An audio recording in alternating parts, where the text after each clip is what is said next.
মিশে যাবে ইহুদি খ্রিস্টানের সাথে।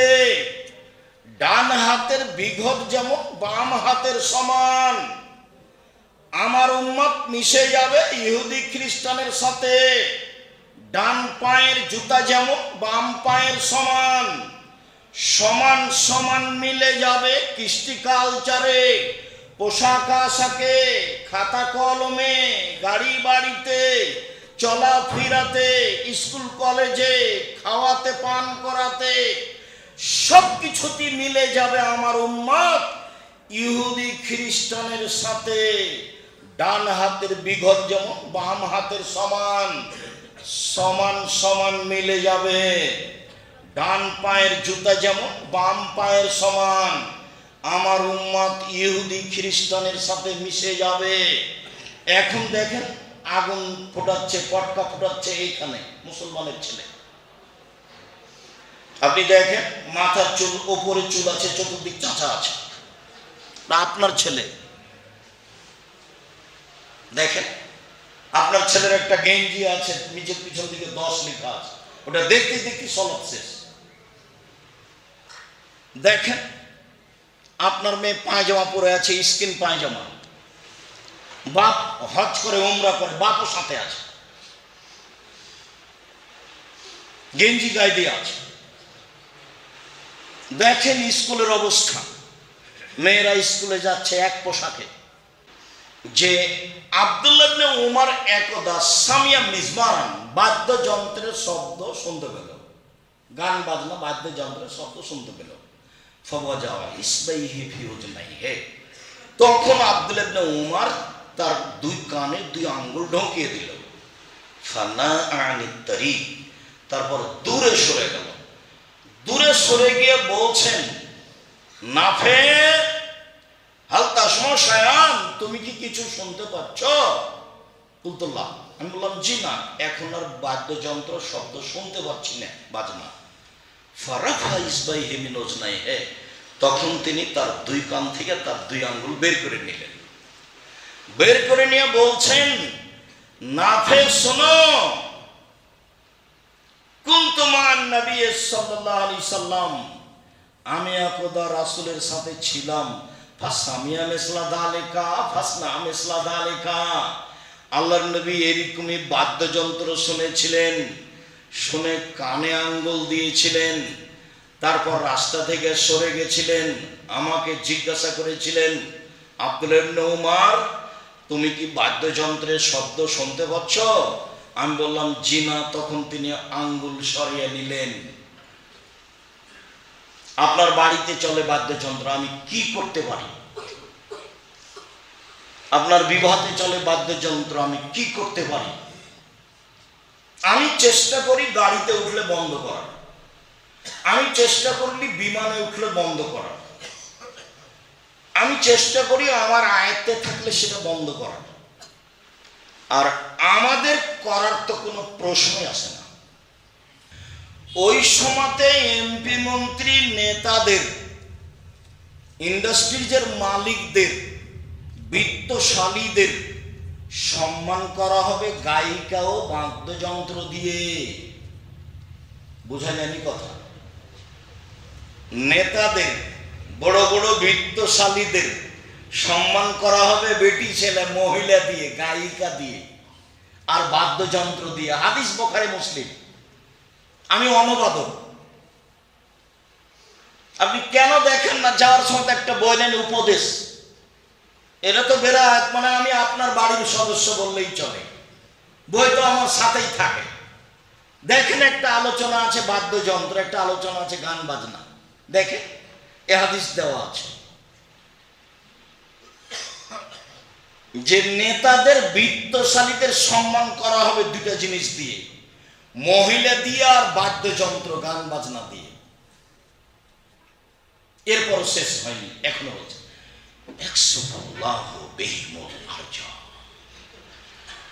এরা মাটিতে ধসে যাবে, এদের উপরে ভূমিকম্প হবে। আল্লাহ এদের করে দিবে সোর, আল্লাহ এদের করে দিবেন বানর, আল্লাহ এদের করে দিবেন সোর, আল্লাহ এদের করে দিবেন বানর। আল্লাহ এদের করে দিবেন শুকর, আল্লাহ এদের করে দিবেন বানর। হাদিস বুখারী মুসলিম। ফাতেমা কান্দিয়া কয়, আজ বুঝি হুসাইন কারবালাতে শহীদ হয়। ফাতেমা কান্দিয়া কয়, আজ বুঝি হুসাইন কারবালাতে শহীদ হয়।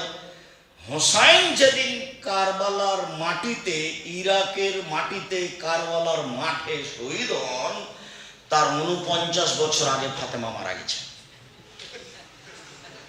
49 বছর আগে।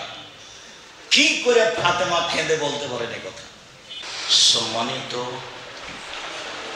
অত্র দিনী বৈঠকের মসজিদে উপস্থিত দিনী ভাই বোন, প্রশংসা আল্লাহর জন্য, শান্তি অবতীর্ণ হোক আল্লাহর রাসূলের উপর সাল্লাল্লাহু আলাইহি ওয়াসাল্লাম। আজকের দিনী বৈঠকে সংক্ষিপ্ত সময়ে বক্তব্যের বিষয় গান বাজনা বাদ্যযন্ত্র। গান বাজনা বাদ্যযন্ত্র নিয়ে এক গুরুত্বপূর্ণ সংক্ষিপ্ত তথ্যবহল বিবরণের চেষ্টা করব ইনশাআল্লাহ আজিজ। সাথে থাকবে আপনাদের মুসলমানদের অনাকাঙ্ক্ষিত অজ্ঞতা, বোকামি পরিচয় করত ইহুদি খ্রিস্টানদের পালনীয় দিন 31 নাইট, ইংরেজি বছরের প্রথম দিন, যার বিরোধিতা করার জন্য আল্লাহর নবী আদেশ করেছেন, যাকে মেনে চলেছে মুসলিম ঘরের অশিক্ষিত ইতর শ্রেণীর নোংরা বর্বর অসভ্য পরিবার, পুরুষ নারী।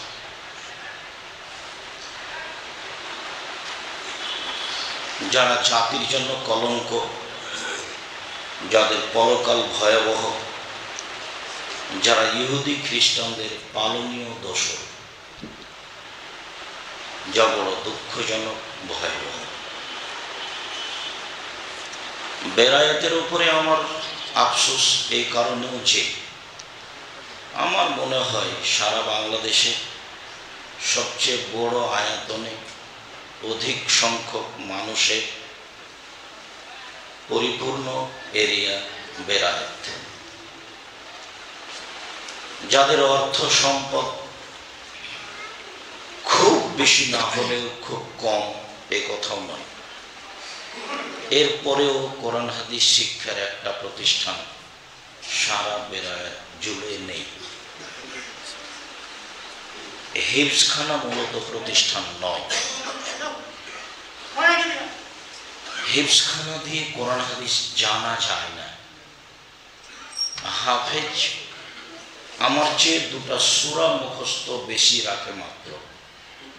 আমি হয়তোবা নাস ফালাক মুখস্থ জানি, আর হাফেজ সাহেব হয়তোবা আল ইমরান নেশা মুখস্থ আছে, এই পার্থক্য। আমি যদি হাফেজ সাহেবকে বলি, হাফেজ সাহেব এই যে সময়ের সূচিটা চোখের সামনে দেওয়া আছে, এটা কেমন? ভালো। তো মসজিদের ডান দিকে লেখা আছে আল্লাহ, বাম দিকে লেখা আছে আকবর, আল্লাহু আকবর, এটা কেমন? এটা ভালো। তো ডান দিকে আছে লেখা আল্লাহ আছে, আর বাম দিকে লেখা আছে মোহাম্মদ, কেমন? তো ভালো। তো আল্লাহ আকবরও ভালো, আল্লাহ মোহাম্মদও ভালো। তো দুটো তো ভালো হতে পারে না। একটা তো খাজা মঈনুদ্দিন চিশতির তরিকা, মানে আল্লাহর মাল মোহাম্মদকে দিয়েছেন আল্লাহ, আর মোহাম্মদ খাজা মঈনুদ্দিন চিশতিকে দিয়েছেন, আর খাজা মঈনুদ্দিন চিশতি ভারতের লোককে বন্টন করে দিয়েছে। তো এই অনুভূতি নেই যা, সেটা মূলত প্রতিষ্ঠান নয়।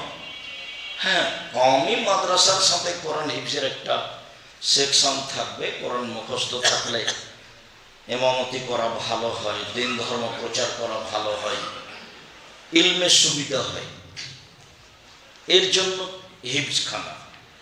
হিফজখানা মূলত প্রতিষ্ঠান তা নয়। বেরায়েতের লোক হিফজখানা খুলে বলছে প্রতিষ্ঠান খুলেছি, বলে হিসাব। যারা চলে গেছে তারাই বা কি জবাব দিবে, আর আপনারাই কি জবাব দিবেন আমার বুঝের বাইরে। আমি এই পাতা কোনোদিন পড়িনি, আর এই পাতার কোনোদিন উপদেশ আপনাদের দিইনি। আমি বলেছি হয় গড়েন, না হলে যারা গড়ছে তাদের সহযোগিতা করেন। হ্যাঁ, পারলে গড়েন, গড়ানো উচিত। সারা বাংলাদেশে সবচেয়ে ব্যাপক জনসমাজপূর্ণ এরিয়া, জায়গা, এবারে সবাই আহলে হাদিস, সেটা হলো বেরায়। এত ব্যাপক জনগণের আর কোনো পাড়া সারা বাংলাদেশে আছে তা আমার তদন্তে নেই। এরপরেও আপনাকে আমি জিরো মনে করি, আপনি মনে কিছু নেবেন না। আর আপনাকে হিসাব করে আমি কোনো কথা বলি এটাও নয়। এই পাতা আমাকে পড়া লাগে না। আলহামদুলিল্লাহ, আমি এসেছি, আমাকে টাকা দিতে হবে, তাহলে আমি বাড়ি যেতে পারবো। এই পরিস্থিতি আল্লাহ আমার রাখেনি, কোনদিন নয়। আমার আব্বার জমি চাষ যদি আমরা করি, আমাদের জীবন পার হবে ইনশাল্লাহ। আমার ছেলেরা যদি চাষ করে তবুও তাদের জীবন পার হবে, এরকম আমার মনে হচ্ছে। অনেক আমার বাপ মারা যাওয়ার পরে মাটি দিয়ে এসে জমি ভাগ করে দিয়েছি, দিয়ে তারপরে খাওয়া দাওয়া করেছি। এরপরেও জমিতে আমরা কেউ যায় না। আমি তো টুকটাক চিনি, আমার ছোট ভাই চিনেই না।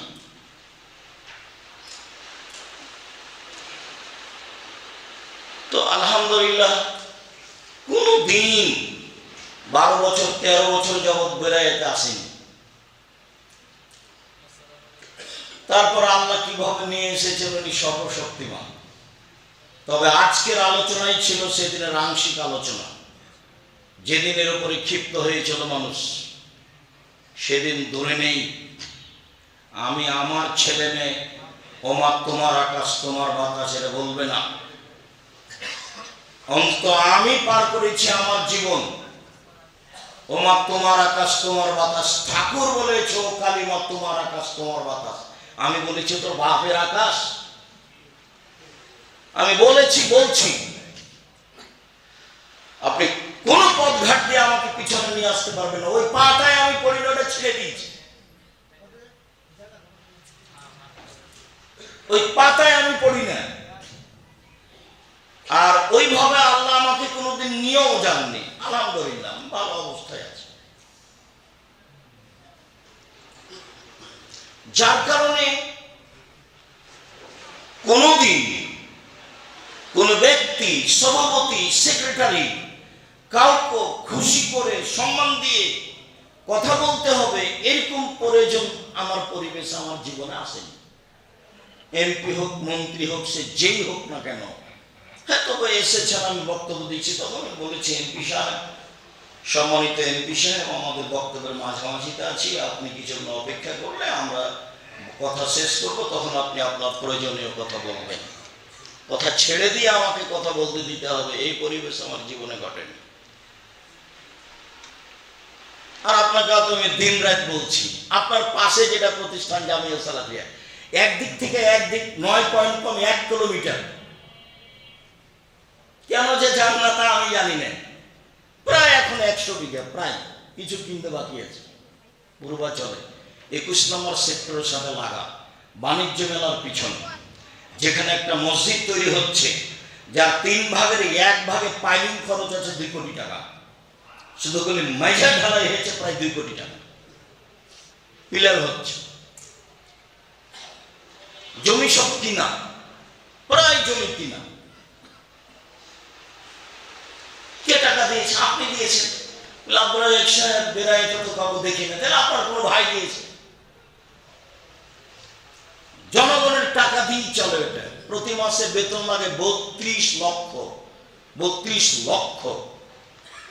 আর প্রতিদিন বিকালে 40,000 থেকে নিয়ে 50,000 থেকে 1 লাখ টাকা প্রায় বিল আছে। লেবার, মিস্ত্রি, টিন মিস্ত্রি, রাজমিস্ত্রি, কাঠ মিস্ত্রি, কত যে মিস্ত্রি আছে, প্রতিদিন বিকালে এরকম বিল আছে। 5,000 ছেলে মেয়ে পড়ে।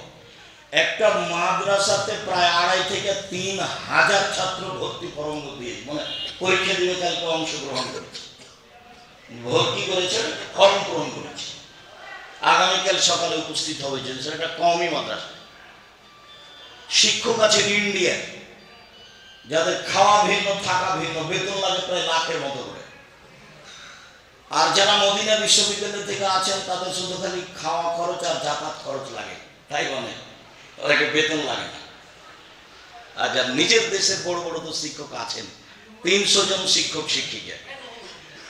আমি আপনার উপরে আশা রাখছি যে এত বড় বৃহৎ এরিয়া কেন আপনার পিছনে এরকম কিছু থাকবে না যে আমাদের ছেলে মেয়ে, আমার ছেলে মেয়ে একটা ভালো শিক্ষা অর্জন করুক? কেন পদক্ষেপ থাকবে না? থাকা উচিত। আপনি যান রাজশাহীতে, নওগাঁ জেলাতে কলমডাঙ্গে একটা গ্রামের মাদ্রাসা, বিশাল মাদ্রাসা, কদমডাঙ্গে একটা গ্রামের মাদ্রাসা, বিশাল মাদ্রাসা, আলাদিপুর একটা কওমি মাদ্রাসা, বিশাল মাদ্রাসা, নাচর একটা কওমি মাদ্রাসা, বিশাল মাদ্রাসা, জামিয়া ইসলামী একটা মাদ্রাসা, বিশাল মাদ্রাসা, দারুল উলুম একটা মাদ্রাসা, বিশাল মাদ্রাসা, নবজেগির একটা মাদ্রাসা, বড় মাদ্রাসা, চরবাগডাঙ্গা একটা মাদ্রাসা, বড় মাদ্রাসা। আপনার একটা মাদ্রাসা একটা গ্রামে, আর বেরায়েত ওই গ্রামে যত লোক আছে ওরকম 10 গ্রামের সমান লোক বেরায়েত আছে। কোথায় রহস্য, সমস্যা কোথায় সেটা আমি জানি না, তবে কিছু নেই এটা আমি দেখি আপনাকে বললাম। আজকের আলোচনা বাদ্যযন্ত্র, খেল তামাশা, এবং আমরা আজকের রাতে, এই বাচ্চা এদিকে মুখ করে থাকো, তুমি ওদিকে সরো, তুমি ওদিকে সরো, এই বাচ্চা তুমি ওখানে যাও।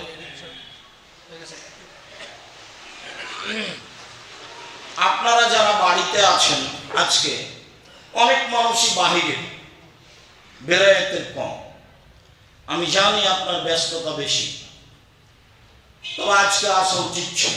আমি বলেছি আমি যেখানে উপস্থিত হব সেখানে অন্তত 10 কিলোমিটার আশেপাশে যত দিনী ভাই বোন আছেন সবাই আসবেন। মুসলমান তো আসবেনই, হিন্দু তো আসতে হবে, এটা আমি দাবি রেখেছি। আমি তার কিছু না কিছু উপকার করবই করবো ইনশাআল্লাহ, আপনার তো করবো ইনশাআল্লাহ, হিন্দুও করবো। তাই আমি হিন্দুও আসার দাবি রেখেছি যখন যেখানে গেছি। এখন আপনি আজকে আসেননি কেন, কি আপনার রহস্য সেটা আপনি ভালো জানেন, সে রহস্য আমার পড়ার প্রয়োজন নেই। তবে আপনি ভালো কাজ করেননি এই কথা ঠিক। মহান আল্লাহ বলেন, অমিনান নাসি মান ইয়াশতারি লাহওয়াল হাদিস লিইযিল্লা আন সাবিলিল্লাহ, যারা খেল তামাশা ক্রয় করে অজ্ঞতা অবস্থায়, এদিকে একে মজাক করে, ওদের জন্য রয়েছে অপমানজনক শাস্তি। মনে রাখবেন ভালো করে, কোরআন মাজিদে কোন জায়গাতে হয়েছে অপমানজনক শাস্তি, কোন জায়গাতে আছে। কোরআন মাজিদে কোন জায়গাতে রয়েছে কষ্টদায়ক শাস্তি, কোন জায়গাতে রয়েছে কঠিন শাস্তি। তো খেল তামাশা বাদ্যযন্ত্রের জন্য অপমানজনক শাস্তি কেন? 1 মিনিট, শাস্তির ধরন দেখাই।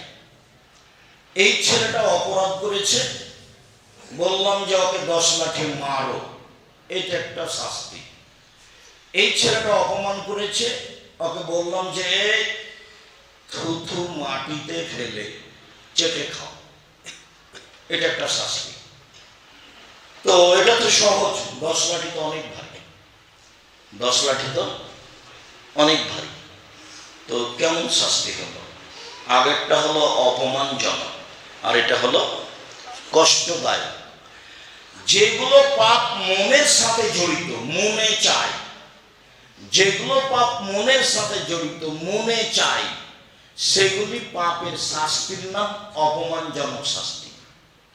মনে চায়, টাকনোর নিচে প্যান্ট পরলে আমি তো কারো ক্ষতি করি না, জেনা সমাজ নষ্ট করে, চুরি মানুষের ক্ষতি হয়, ডাকাতি মানুষের ক্ষতি হয়, হত্যা মানুষের ক্ষতি হয়, সুদ মানুষের ক্ষতি হয়, কিন্তু টাকনোর নিচে প্যান্ট পরলে কি মানুষের ক্ষতি হয়? মানুষের ক্ষতি হয় না। তো এইটা শাস্তি এমন কেন যে আল্লাহ ওর সাথে কথাই বলবেন না? যা, এইটা কেন? ওটা হলো মনের সাথে জড়িত। এই জন্য মনে চাচ্ছে যে প্যান্টটা কোথায় থাক, টাকনোর নিচে থাক, এই জন্য শাস্তি এরকম। তো খেলতামশা বাদ্যযন্ত্র, মেয়েদের নাচ, ল্যাংটা মেয়ে নাচলে চক্ষু ঠান্ডা হয়, কলিজা ঠান্ডা হয়, মনটা জড়িয়ে যায়, দেখতে ভালো লাগে। রাত রাত পার করে দেয় ল্যাংটা মেয়ে দেখে, কখন ভোর হয়ে গেছে বুঝতেই পারে না, রাত 2টা 3টা হয়ে গেছে। মহিলা পুরুষ একই, সব জায়গাতে। শুধু আপনার ছেলে নয়, ছেলে এখানে আছে, মা এক ঘরে ল্যাংটা মেয়ে দেখছে, বাপ এক ঘরে দেখছে। বাপ দেখছে, মা দেখছে, ওর ভাই দেখছে, ওর বোন দেখছে, ওর 14 গোষ্ঠী দেখছে। শিক্ষিত বলে কোনো মানুষই নাই, সবই পশু প্রাণীর মতো, সব প্রায় গরু ছাগলের মতো, কুকুর শ্রীগলের মতো। বুঝেও বুঝে না ওরা অন্তর আছে, বুঝে না, দেখেও দেখে না ওরা চক্ষু আছে, দেখে না, শোনেও শোনে না ওরা কান আছে, শোনে না। উলায়েকা কালানাম, তারা পশু প্রাণীর মতো, তারা গরু ছাগলের মতো, তারা কুকুর শ্রীগলের মতো, ভালো মজাল বরং তার চেয়ে খারাপ। আল্লাহ বলছে। এক পর্যায়ে আল্লাহ রাসূল বলবেন, দেখবেন, এর চেয়ে কঠিন অবস্থায় বলবেন না বান্দা, দেখবেন ইনশাআল্লাহ। অবাক হতে হয়। সবাই চক্ষু ঠান্ডা করছে, বাপ এক ঘরে, মা এক ঘরে, বেটি এক ঘরে, বেটা এক ঘরে, সবাই কলিজা ঠান্ডা করছে ল্যাংটা মেয়ে দেখে, নাচ দেখে। বিশাল টিভি, টাকা আছে, একবার দেওয়াল ভর্তি টিভি, চালু করার সাথে সাথে চলে আসছে উল্লঙ্গ হয়ে, দেখতে কত ভালো লাগছে। প্রতি মাসে উমরা আর হজের বছর হজ, বাস হজ। আর এশার সালাতের পরে টুপি মাথায় দোকানে বসে আছে, ঘন্টা ঘন্টা ল্যাংটা মেয়ে নাচছে। অবাক কথা। আবার কোন কোন বাড়িতে বউ আছে, বেটি আছে, বাপ আছে, মা আছে, সবাই মিলে দেখছে। এরই নাম পশু প্রাণী, এরই নাম গরু ছাগল, এরই নাম কুকুর শ্রীগাল, এরই নাম ইতর শ্রেণী, এরই নাম নোংরা শ্রেণীর মানুষ, এরই নাম বর্বর শ্রেণীর মানুষ, এরই নাম অসভ্য শ্রেণীর মানুষ, যাদের কাছে বিদ্যা নয়, বুদ্ধিও নাই। মহান আল্লাহ বলেন, যারা খেলতামাশা ক্রয় করে, কিনে নেয়, বাড়িতে ব্যবস্থা করে, মোবাইলে, টিভিতে, ওদের জন্য রয়েছে অপমানজনক শাস্তি। কি অপমানজনক শাস্তি? দুনিয়াতে যেমন থুথু ফেলে চেটে নিতে বলা অপমানজনক শাস্তি, এইরকম আছে অপমানজনক শাস্তি। চলেন, উকবা ইবনে আমির রাদিয়াল্লাহু তাআলা আনহু বলেন, রাসূল সাল্লাল্লাহু আলাইহি সাল্লাম বলেছেন, কুল্লুল্লাহু ইয়ালহুবি রাজুল ফাওয়া বাতিল। যেসব খেলাধুলা পুরুষ নারী করে, নাচ হোক, গান হোক, যে কোনো খেলাধুলা পুরুষ নারী করে, সেটা বাতিল। শরীর চর্চা ছাড়া, যুদ্ধ চর্চা ছাড়া, শরীর চর্চা ছাড়া, তারপরেও শরীর চর্চা, ব্যায়াম, যেগুলো এক খেলে চেয়ে থাকা লাগে, এইভাবে, ওটা হারাম। ওই মনোনিবেশ হারাম, ওটা চলবে না। শরীর চর্চা ছাড়া সব খেলা হারাম। অল্প সময় ঘুমাবেন না, প্রয়োজনের জায়গা পরিবর্তন করবেন। রাসূল সাল্লাল্লাহু আলাইহি ওয়াসাল্লাম বলেছেন, খেলতামাশা বাদ্যযন্ত্র চিরদিনের জন্য হারাম। আব্দুল্লাহ ইবনে আব্বাস রাদিয়াল্লাহু তাআলা আনহু বলেন, আল্লাহ রাসূল বলেছেন, ইন্নাল্লাহা হাররামাল খামরা ওয়াল মাইসিরা ওয়াল কুবা ওয়া ফি রিওয়ায়াতিন আল খামরা ওয়াল মাইসিরা ওয়াল খিনজিরা ওয়াল আসনামা। আল্লাহ তাআলা চিরদিনের জন্য হারাম করেছেন মদ, জুয়া, খেলতামাশা, বাদ্যযন্ত্র, ডুবি তবলা, হারমোনিয়াম, দুতারা, সেতারা, চিরদিনের জন্য হারাম করেছেন। কুবা মানে খেলতামাশা, কুবা মানে ডুবি তবলা, কুবা মানে সেতারা, দোতারা, যা কিছু আছে বাদ্যযন্ত্র সব হারাম। সুর হারাম, পুতুল হারাম, একই সাথে সব একই শব্দ। মদ যে শব্দ, জুয়া সে শব্দ, খেলতামাশা সে শব্দ, সুর সুর সে শব্দ, পুতুল সে শব্দ, সবটি একই, হারাম, চিরদিনের জন্য হারাম। বাদ্যযন্ত্র চিরদিনের জন্য হারাম, সুরের বস্তু চিরদিনের জন্য হারাম, তো বাদ্যযন্ত্র চিরদিনের জন্য হারাম। সব দোকানেই বাজনা বাজে, সব মোবাইলেই বাজনা বাজে, সব বাড়িতেই বাজনা বাজে। পুতুল চিরদিনের জন্য হারাম, অথচ আপনার বাড়িতে শোকে যে পুতুল সাজানো আছে। কতদিন বলেছি আপনাকে, আপনার স্ত্রী বাজার থেকে একটা প্লেট নিয়ে এসে, সেটা আছে চিংড়ি মাছ। আপনার বাচ্চার জন্য একটা পট কিনেছে আপনার স্ত্রী, সেটা হলো ঘোড়া। আপনি আপনার বাচ্চার জন্য গেঞ্জি কিনেছেন, তাতে আছে কার্টুন।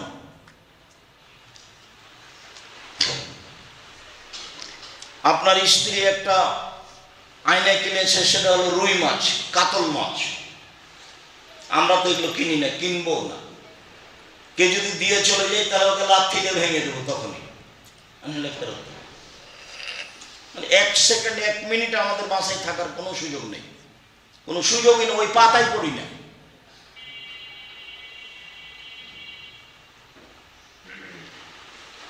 রাসূল সাল্লাল্লাহু আলাইহি সাল্লাম সবকে হারাম ঘোষণা দিয়েছেন বাদ্যযন্ত্র, খেলতামাশা। উমামা বাহিলি রাদিয়াল্লাহু তাআলা আনহু বলেন, রাসূল সাল্লাল্লাহু আলাইহি সাল্লাম বলেছেন, লা তাবিউল কায়না, পৃথিবীর মানুষ তোমরা গান বাজনা খেলতামাশার মাধ্যম বিক্রয় করো না। মানে ব্যবসা নিষেধ, পুতুলের ব্যবসা নিষেধ, খেলতামাশার ব্যবসা নিষেধ, বাদ্যযন্ত্রের ব্যবসা নিষেধ, সব নিষেধ। ওয়ালা তাবিউল কায়নাত ওয়ালা তাশতারুহুন্না, তোমরা খেলতামাশা বাদ্যযন্ত্রের মাধ্যম কিনিও না। আপনিও ছোট মোবাইল ব্যবহার করবেন, আপনার ছেলেও ব্যবহার করবে। কই, আমি তো জামিয়া সালাফে পরিচালনা করি সারা দেশ জুড়ে, আলহামদুলিল্লাহ। তো সেই জামিয়া সালাফে পরিচালনা করি, আপনার কাছে টাকার কথা বলি, তাতে তো আমার কাছে কোন মোবাইল, কই ছোট মোবাইল আছে। আর আমি তো মোবাইলে রিং হলে অন করতে পারি, আমি তো আপনার নাম সেভ করতে পারি না। তারপরেও তো জামিয়া সালাফে চলে। আমার কাছে তো টাকশাল নাই, আমি তো টাকা বানাই না, আমি কোনো ব্যবসায়ীও নই। বাস আমার আব্বার জমিতে আমরা চলতে পারবো ইনশাল্লাহ, এটা আমাদের ধারণা কাজ করে। যার কারণে আমাদের ব্যক্তিগতভাবে কোনোদিন মানুষের মুখাপেক্ষি হওয়া লাগে না, যার কারণে জীবনে কোনোদিন কাউকে পয়সার কথা বলা লাগে না, গাড়ি ভাড়া দেওয়ার কথা বলা লাগে না, কোনো দিন বলিনি জীবনে। 90 সাল থেকে মাঠে আছে, 90 সাল থেকে। আর বেরায়েতে আসি প্রায় মোটামুটি 97 সাল থেকে, 97-98 থেকে বেরায়েতে আসি। সম্মানিত দিনী ভাই বোন, বাদ্যযন্ত্র খেলতামাশার মাধ্যম বিক্রি করা হারাম, ব্যবসা হারাম, কিনা হারাম। তারপরে এদের শিখিয়ে দেওয়া হারাম। হেডমাস্টারের চলে না বাদ্যযন্ত্র ছাড়া, খেলতামাশা ছাড়া। আল্লাহ বলছেন এদের শিখিয়ে দেওয়া হারাম। অস্থামানহন্না হারাম, এর মাধ্যমে যত পয়সা উপার্জন হবে সবই হারাম। খুব মনে রাখতে হবে, আমি কিন্তু অনুবাদক, আপনি খুব ধৈর্যের পরিচয় দিয়ে কথা শুনবেন, বিরক্ত হবেন না। আর মধ্যে থেকে কোনো ছেলে যেন কোনো সময় না উঠে। অল্প সময় আপনি আমাকে পেশাব পায়খানার প্রয়োজন দেখাবেন না। আর আমি এত রাতে আসতে চাইনি, আমি টেনশন ভোগ করছিলাম যে আমি 10টার আগে যেতে পারি কিনা, 9টায় পৌঁছিতে পারলে 9টায় উঠে কথা বলতাম। এখন তো কত হয়ে গেছে, 11:30, সেই কখন সন্ধ্যা হয়েছে। মনে হচ্ছে যে কত 7 সমুদ্র 13 নদী পার থেকে আমি চলে আসলাম। এরকম মনে হচ্ছে। আলহামদুলিল্লাহ। এক, খেলতামাশা বাদ্যযন্ত্রের মাধ্যম বিক্রয় হারাম, ব্যবসা হারাম। দুই, কিনা হারাম। তিন, শিখিয়ে দেওয়া হারাম। চার, এর উপার্জিত পয়সা হারাম। দোকানে যত দোকানের টিভি আছে, এর দোকানের ব্যবসা হারাম। দেখি কোন মায়ের বেটা উল্টে দিতে পারে ফতোয়া, ঘুঘুরা তুলে দেবো। এই যে বললাম, যে দোকানে আছে টিভি আছে তার ব্যবসা হারাম। দেখি কোন মায়ের বেটা ফটো এইভাবে উল্টে ধরে। 90 সাল থেকে ফতোয়া নি, 97 সাল থেকে ফতোয়া লিখি, আর 16 সাল থেকে ফতোয়া পরিচালনা করি, বসে থাকি না। আপনার বিদ্যা বেশি, আমার চর্চা বেশি। আপনার বিদ্যা বেশি, আমার চর্চা বেশি। আমি দিন রাত চর্চা করি। বড় বড় বিদ্যান আমার সাথে আছে, যারা ইন্ডিয়ার বড় বড় শিক্ষক, একবারে জামিয়া সালাফে বানারসের হেড মুহাদ্দিস, তারা আমার সামনে বসে থাকেন। ওই জামিয়া সালাফে বানারস ওরানসি থেকে এসেছে আপনার জামিয়া সালাফে। এই যে 1 তারিখ থেকে আপনার এই জামিয়া সালাফে মদিনা বিশ্ববিদ্যালয়ের সাবেক টিচার শিক্ষক কোথা করবেন একটানা 4 মাস, যা দেখাছেন। এটা আপনার বাড়ির পাশে যেটা, সেটা যে বের হয়ে আছে, যাকে আমাদের চাপেলা বলে পোস্টাতে, মানে বাড়ির পোস্টা বুঝেন কি, এবার পাশে যেটা লেগে আছে। আপনি কেন জানবেন সেটা আপনার ব্যাপার। তবে সংকীর্ণ থাকলে জবাব আপনাকে দিতে হবে, আমাকে দিতে হবে না। আর আপনি আমাকে যেখানে ডাকবেন সেখানে যাব, ইনশাআল্লাহ সময় থাকলে চলে যাব। আপনার সংকীর্ণতা আমি চাইনি, আমি চেয়েছি আপনার মন বড় হওয়া এবং ফিরে আসা ভুল পথ থেকে। সারা বেরায়েতের দিনই ভাই বোন সবাইকে বলছি, মহিলা পুরুষ সবকে বলছি, চলেন।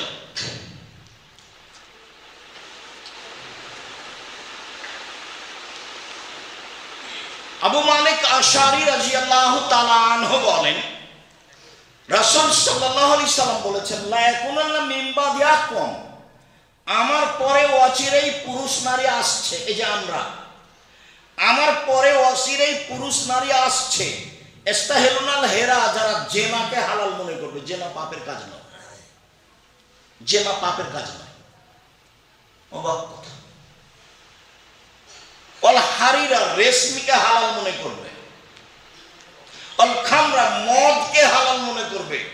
বিড়ি, তামাক, জর্দা, সিগারেট নির্দ্বিধায় বিক্রি করছে, সব দোকানে প্রায় হচ্ছে। বিড়ি, তামাক, জর্দা, সিগারেট, গুড়, মদকে হালাল মনে করবে।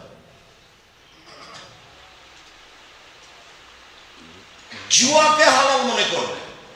অলমাজেব, বাদ্যযন্ত্রকে হালাল মনে করবে। বাদ্যযন্ত্র কই, কেউ কি খারাপ মনে করছে? বেশ, বেড়ায় তো আলহামদুলিল্লাহ, বিবাহ লেগে গেছে, বাজনা লেগে গেছে, চলছে, হুজুরও দাওয়াত খাচ্ছে। আপনি আমাকে দাওয়াত দিন তো দেখি, বাজনা অবস্থায় দিন, একদিন।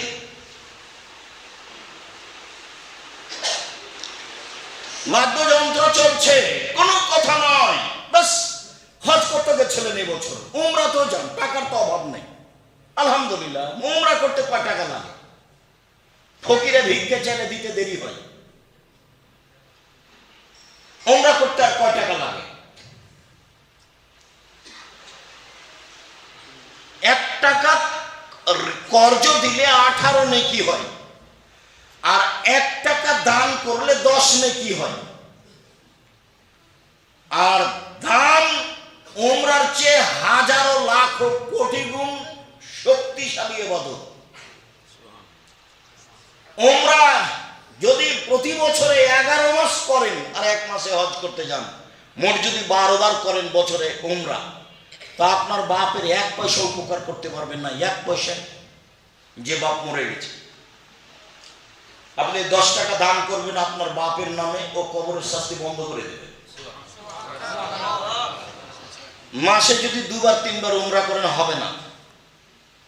টাকা ভালো থাকলে 2 নেকি আপনার হলো, না থাকলে গেছে, ও পাতা শেষ। সম্মানিত দিনী ভাই বোন, আমার উম্মত জেনাকে হালাল মনে করবে, আমার উম্মত রেশমি কাপড়কে হালাল মনে করবে, আমার উম্মত মদকে হালাল মনে করবে, আমার উম্মত জুয়াকে হালাল মনে করবে, আমার উম্মত বাদ্যযন্ত্র খেলতামাশাকে হালাল মনে করবে। দেখেন আপনি, আমি এখন আপনাকে কষ্ট দেওয়ার জন্য বলিনি, বেড়াইতে আছি সেজন্য বলছি। আমি যেখানে থাকি সেখানেও আছে। এই যে নদাপাড়াতে যখন ছিলাম, তখন আমার ছেলে আব্দুল্লাহকে বলতাম, আব্বু একটু বাজনাটা কম করতে বলে আসো। তখন সালাম দিয়ে বলতো, আমার আব্বা বাজনাটা কম করতে বলতো। তখনও বলতো আরো জোরে দে, আরো জোরে। তো সেটা আলহামদুলিল্লাহ এখন কমে গেছে। আর এমনি তো ইহুদি খ্রিস্টানদের আজকে প্রথম রাত, প্রথম দিন, সেই জন্য বেড়াতে অনেক লোকজন খ্রিস্টানের নিয়ম পালন করছে, আগুন জ্বালাচ্ছে, ভটকা ফোটাচ্ছে। আপনি মনে করিয়েন না, আপনাকে যদি আমি অশিক্ষিত প্রমাণ করতে না পারি, আমি জাতির সামনে বক্তব্য দেব না। ওকে হিন্দুর ছেলে, ওকে ইহুদির ছেলে, ওকে খ্রিস্টানের ছেলে, জন্ম দিয়ে দোষী হয়েছেন আপনি, আমি নই। জবাব আপনাকে দিতে হবে, আমাকে দিতে হবে না। আপনি আপনার জবাবের জন্য প্রস্তুত থাকুন। মন খারাপ করে কিছু বললে করলে আমার কিছু আসে যায় না। আল্লাহর নবী বলেছেন, খালিফুল ইয়াহুদ ওয়ান নাসারা, ইহুদি খ্রিস্টানদের বিরোধিতা করো। চলেন আপনাকে আমি ধারাবাহিক দেখাচ্ছি, আমি আপনার কাছে চলে আসছি। দেখেন আপনি, এবার চলেন। খুব কঠিন অবস্থা। নাফে বলছেন যে আব্দুল্লাহ ইবনে উমর একদা সামিয়া মিজমারান, বাদ্যযন্ত্রের শব্দ শুনতে পেল, গান বাজনা বাদ্যযন্ত্রের শব্দ শুনতে পেল। ফাওয়াজাওয়া ইসবাইহি ফি উজনাইহি, তখন আব্দুল্লাহ ইবনে উমর তার দুই কানে দুই আঙ্গুল ঢোকিয়ে দিল। ফানা আনিত তারিক, তারপর দূরে সরে গেল। দূরে সরে গিয়ে বলছেন, নাফে হাল তাসমা শায়ান, তুমি কি কিছু শুনতে পাচ্ছ? কুলতুল্লাহ, আমি বললাম জি না, এখন আর বাদ্যযন্ত্র শব্দ শুনতে পাচ্ছি না, বাজনা। ফারাফা ইসবাইহি মিন উজনাইহি, তখন তিনি তার দুই কান থেকে তার দুই আঙ্গুল বের করে নিলেন। বের করে নিয়ে বলছেন, নাফে শোনো, কুনতু মান নবী সাল্লাল্লাহু আলাইহি সাল্লাম, আমি একদা রাসূলের সাথে ছিলাম। ফাসামিয়া মিসলা যালিকা ফাসনা মিসলা যালিকা, আল্লাহর নবী এরকমই বাদ্যযন্ত্র শুনেছিলেন, শুনে কানে আঙ্গুল দিয়েছিলেন। তারপর রাস্তা থেকে সরে গেছিলেন, আমাকে জিজ্ঞাসা করেছিলেন, আব্দুল্লাহ ইবনে উমর, তুমি কি বাদ্যযন্ত্রের শব্দ শুনতে পাচ্ছ? আমি বললাম জি না। তখন তিনি আঙ্গুল সরিয়ে নিলেন। আপনার বাড়িতে চলে বাদ্যযন্ত্র, আমি কি করতে পারি? আপনার বিবাহতে চলে বাদ্যযন্ত্র, আমি কি করতে পারি?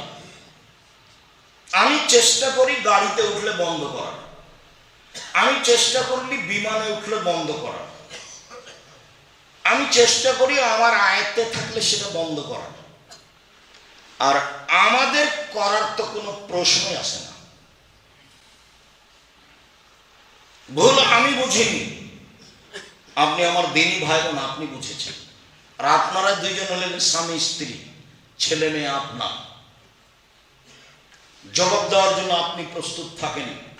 যে জিনিস কানে শোনা যায় না, আমার আপনার নবী আঙ্গুল ঢুকিয়ে সরে গেলেন, সেই বাজনা আমার দোকানে চলে, সেই বাজনা আমার বাড়িতে চলে, সেই বাজনা আমার বিবাহের অনুষ্ঠানে চলে। আমি কি দিয়ে বুঝাই আপনাকে? আপনাকে এই পথ থেকে ফিরে আসতেই হবে। চলেন এবার সামনের দিকে যত যাব আলোচনা তত জটিল হয়ে যাবে। তবে আলোচনা আমার নয়, আমি অনুবাদক। দেখেন আপনি ধারাবাহিকভাবে। আবু মালিক আশআরী রাদিয়াল্লাহু তাআলা আনহু বলেন, রাসূল সাল্লাল্লাহু আলাইহি সাল্লাম বলেছেন, লা ইয়াশরাবান্না নাস মিন উম্মতি আল খামরা ওয়া ইয়াশমুনা বিইসমিহা। আমার উম্মত মদ খাবে, নাম দিবে অন্য। আমার উম্মত মদ খাবে, নাম দিবে অন্য। আমার উম্মত মদ খাবে, নাম দিবে অন্য। তখন আমি বলেছি এটাই হলো পেপসি, ঠান্ডা, কোকাকোলা, আরসি, এটাই মদ, নাম দেওয়া আছে অন্য। তখন এক শ্রেণীর দুই একজন হুজুর বলেছেন, না এটা ঠিক নয়। তো আমি আবার বক্তব্যে বলেছি যে আচ্ছা ঠিক আছে, আমি ঠিক বলিনি, তা আপনি বলেন সেটা কোনটা, যেটা মানুষে খাচ্ছে অথচ সেটা মদ, অথচ নাম দেওয়া আছে অন্য, বলেন সেটা কোনটা? বুঝাতে পারিনি মনে হয়, আবার বলি, আবার খেয়াল করেন তো। আল্লাহ নবী বলছেন আমার উম্মত মদ খাবে, নাম দিবে অন্য, মানে মদের নাম মদ দিবে না। বলেন যদি সেটা বলেন যদি ইয়াবা, তাহলে নয়, না সবাই বলে ইয়াবা হলো মদ, এটা নয়। যদি আপনি বলেন সেটা গাঁজা, না সবাই বলে মদ। যদি আপনি বলেন সেটা হিরোইন, না না এটা সবাই বলে মদ। মানুষের মদের নাম অন্য দিয়েছে, খাচ্ছে, সেটা কোনটা বের করেন আপনি? আমি বলেছি সেটা ঠান্ডা, পেপসি, কোকাকোলা, আরসি, কোনোদিন মুখে দিই না আমরা। আপনি একটা বের করে বলবেন, আর আপনি আজ থেকে নিয়ে পেপসি, ঠান্ডা, কোকাকোলা, আরসির ইতিহাস পড়েন, কে তৈরি করে, কিভাবে তৈরি করে, ঘটনা কি, পূর্ণ ইতিহাস পড়ে। এবং লন্ডন থেকে একটা পত্রিকা বের হয়, সেই পত্রিকাতে বিস্তারিত মাধ্যমে লেখা থাকে, সেটাও অবগত। তারপরে কথা বলবেন। হুজুরের কথা যদি বলেন তাহলে তো আর সঠিক পথে যাওয়া যাবে না। বললাম যে 7 ভাগে কুরবানি চলবে না, 7 পরিবারের পক্ষ থেকে 7 জনে চলবে। তখন ভাব কে বলছে চলবে না, কত হাদিস আছে। তখন আর আমারটা কি আর থাকলো, হুজুরের বক্তব্য চোখে সেটা চালু হয়ে গেল। আমি কোনোদিন বলিনি, আমি 90 সাল থেকে মাঠে আছি। আমি 7 দিনের দিনে আকিকা দিতে হবে এই কথা বলেছি, 14 দিনে বলিনি, 21 দিনে বলিনি, জীবনে একদিন বলিনি। 7 দিনের দিনই দিতে হবে, ভিক্ষুককে দিতে হবে, ভিক্ষা করে আকিকা দিতে হবে, ভিক্ষুককে ভিক্ষা করে দিতে হবে। আপনি ভিক্ষা করে দিবেন, আপনি কর্জ নিয়ে দিবেন, ঋণ করে দিবেন। ছাগল কানা হোক, খোড়া হোক, টেরা হোক, ল্যাংড়া হোক, হইলেই হলো, খালি জান থাকলে হলো। ও তো কুরবানি মানে চোখ দেখো, কুরবানি মানে কান দেখো, কুরবানি মানে পা দেখো, কুরবানি মানে খুর দেখো, কুরবানি মানে মোটা তাজা কিনা দেখো, কুরবানি মানে দামি কিনা দেখো, কুরবানি মানে ঝকঝক কিনা দেখো, এটা হলো কুরবানি। আর আকিকা মানে কানা, খোড়া, ল্যাংড়া, 2 মাসের 6 মাসের, খালি জান আছে। 7 দিনের দিন। সম্মানিত দিনী ভাই বোন, আমার উম্মত মদ খাবে, নাম দিবে অন্য, একই হাদিস বুখারী মুসলিম। দেখেন পরের বাক্য কত জটিল।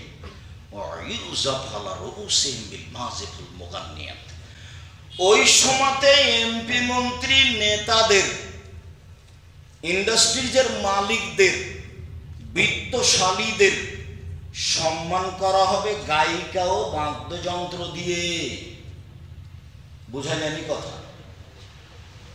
নেতাদের, বড় বড় বিত্তশালীদের সম্মান করা হবে বেটি ছেলে, মহিলা দিয়ে, গায়িকা দিয়ে, আর বাদ্যযন্ত্র দিয়ে। হাদিস বুখারী মুসলিম। আমি অনুবাদক। আপনি কেন দেখেন না যাওয়ার সময় একটা বই নেন, উপদেশ, এটা তো বেরাত, মানে আমি আপনার বাড়ির সদস্য বললেই চলে, বই তো আমার সাথেই থাকে। দেখেন একটা আলোচনা আছে বাদ্যযন্ত্র, একটা আলোচনা আছে গান বাজনা, দেখেন এ হাদিস দেওয়া আছে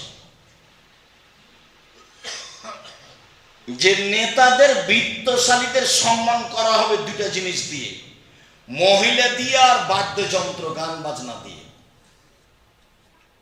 এরপর শেষ হয়নি, এখনো বলছে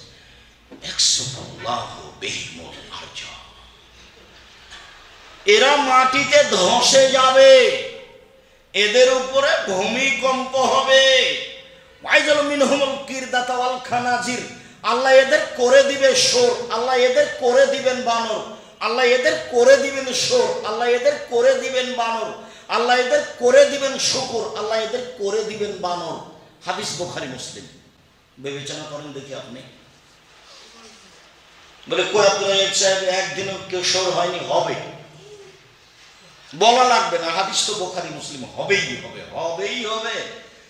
সন্ধ্যায় থাকবে মানুষ, সকালে হবে শুকুর। সন্ধ্যায় থাকবে মানুষ, সকালে হবে বানর, একবারে হুবাহু বানর। চলেন আরো দেখেন। ইবনে আব্বাস রাদিয়াল্লাহু তাআলা আনহু বলেন, আল্লাহ নবী বলেছেন, লা ইউবাইয়াতান্না কওমুন মিন হাযিল উম্মাহ আলা তামিন ওয়া শারাবিন ওয়া লাহাবিন। আমার উম্মত রাত অতিবাহিত করবে গান বাজনা বাদ্যযন্ত্র নিয়ে, খেলতামাশা নিয়ে, খাদ্য পানি নিয়ে।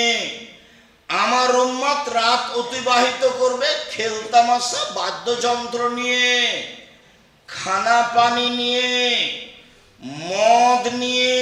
ফায়াসবাহু, ওরা সকাল করবে। ফায়াসবাহু, ওরা সকাল করবে। ফাজালাহুমুল্লাহু কিরদাতান খানাজির, আল্লাহ তাদের করে দিবেন সোর, আল্লাহ তাদের করে দিবেন বানর। ওরা হয়ে যাবে শুকুর, ওরা হয়ে যাবে বানর, ওরা হয়ে যাবে সোর, ওরা হয়ে যাবে বানর। আল্লাহ ওদের করে দিবেন সোর, আল্লাহ ওদের করে দিবেন বানর। আমি অনুবাদ। চলেন আরেকটা হাদিস। আনাস রাদিয়াল্লাহু তাআলা আনহু বলেন, আল্লাহর নবী বলেছেন, লাকুনান্না ফি হাযিহিল উম্মাহ খাসফুন ওয়া মাসকুন ওয়া কাজফুন। আমার উম্মতের উপরে তিনটি বিপদ নেমে আসবে তিনটি পাপের কারণে। আমার উম্মতের উপরে তিনটি বিপদ নেমে আসবে তিনটি পাপের কারণে। আমার উম্মতের উপরে তিনটি বিপদ নেমে আসবে তিনটি পাপের কারণে। এক, খাসফুন, ভূমিকম্প হবে, হবে। দুই, মাসকুন, আকার আকৃতি পরিবর্তন হবে। সন্ধ্যায় থাকবে মানুষ, সকালে হবে সোর। সন্ধ্যায় থাকবে মানুষ, সকালে হবে বানর। আমার উম্মতের আকার আকৃতি পরিবর্তন হবে। তিন, সমস্যা নেমে আসবে। মসজিদে মারামারি, মাদ্রাসায় মারামারি, সামাজিক অবস্থা উঠে গেছে। বেড়াতে একটা কমি মাদ্রাসা ছিল, সেটা আলিয়া হয়ে গেছে। কোন দুঃখে হলো? অনেক জায়গাতে না বেতন দিতে পারে না, সেই জন্য বলছে চলে না, চলে না। 20 বছর দেখলাম চেষ্টা করে, কত ঘষ্টি সানা করে, হলো না রে, হলো না রে, যা আলিয়া করে পারলাম না।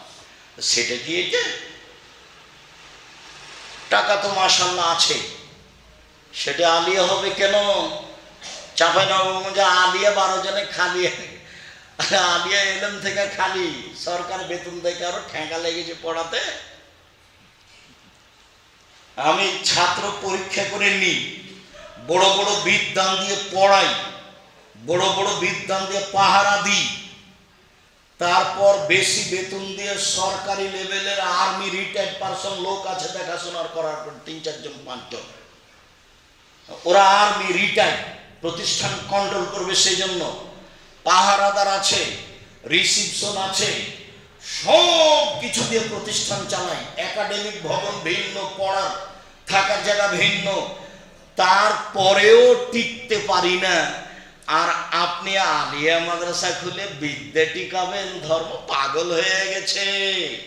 धर्म राजशाही चांपाईनबाबगंज हवाई लड्डू दोनों हाथ में लड्डू है जो चाहे उसको खोल दे छोड़ दे चाहे उसको खा ले। धर्म पागल হয়নি, অত সহজ নয়।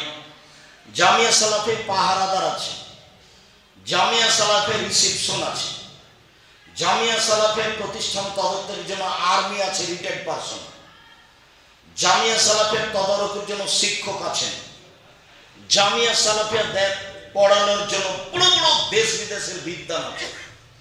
আর আমি নিজে সপ্তাহে সপ্তাহে উপদেশ দিই, তারপরেও ভালো পর্যায়ে টিকতে পারছি না, কঠিন হয়। আর আপনি এমনি বিদ্যা শিখান বাচ্চাকে, অত সহজ? ভুল হয়েছে। আদেশে হয়েছে কি কৌশলে হয়েছে আল্লাহ ভালো জানে। জবাব একদিন হবে, বিচারও একদিন হবে। শুনুন সম্মানিত দিনী ভাই বোন, রাসূল সাল্লাল্লাহু আলাইহি সাল্লাম বলেন তিনটে বিপদ নেমে আসবে তিনটা পাপের কারণে। এক, ভূমিকম্প হবে। দুই, শোর বানর হবে। তিন, বিপদ নেমে আসবে পাপ। এক, এই যে শারিবুল খমরা, যখন মানুষ নেশাদার দ্রব্য পান করবে। মনে থাকবে না মনে হয়? দুই, জাহারাতিল কায়নাত, মেয়েরা যখন নাচবে। দেখেন প্রায় সব মোবাইলে মেয়ে নাচে, প্রায় সব দোকানে মেয়ে নাচে, প্রায় সব ঘরে মেয়ে নাচে। মায়ের কাছে মেয়ে নাচে, বাপের কাছে নাচে, বেটির কাছে নাচে, বেটার কাছে নাচে। একবারে ল্যাংটা মেয়েতে বাড়ি ঘর রাস্তাঘাট খালি পূর্ণ হয়ে আছে।